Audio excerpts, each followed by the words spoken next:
Faced with the pressure to be social, author Jill Stark is embracing a new tradition of spending Christmas alone. She says, as a single, child-free woman whose family lives overseas, this year she's doing Christmas her way, turning down offers to spend December 25 with friends. And she's here to tell us why now. Jill, you obviously are a little bit festive. We can see all that tinsel behind you. But why do you want to spend the most social holiday by yourself? Oh, look, I think there's a lot of pressure at this time of year to do things a certain way. And I've never really been one to follow social conventions. As a child-free single woman by choice, I think I like to embrace solitude as something to be joyful and life-giving rather than fearing our own company as we're taught. I often spend Christmas with friends and their families because my family are all overseas. And this year I thought, you know what, I want to start my own traditions and do what brings me joy and what fills my cup rather than what's expected. Jill, I love that you're doing this because for some people, spending Christmas alone isn't a choice.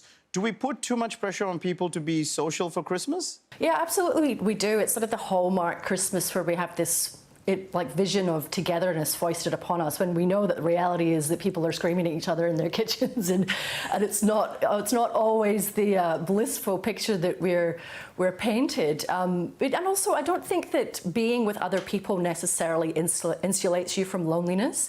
You can be with people who you may be related to but don't understand you and you don't feel connected to, and I think that's a lot of people will feel quite lonely even with their family. So I think we probably just need to change the perception around Christmas and take the pressure off it. Is it safe to say, though, that you have got yourself a Kris Kringle?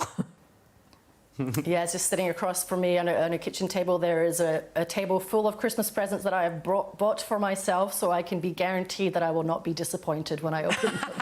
What's your process in the morning? Are you planning on kind of making a bit of a thing of it? Like, it's kind of exciting, right, to give yourself gifts and you 100% know these are going to be things that you like, because that doesn't always happen. Yeah, I've bought so many things for myself. It's like lockdown again. Things are arriving. I can't remember what they are. So I've just wrapped them in Christmas paper immediately. So it will actually be a surprise on Christmas morning.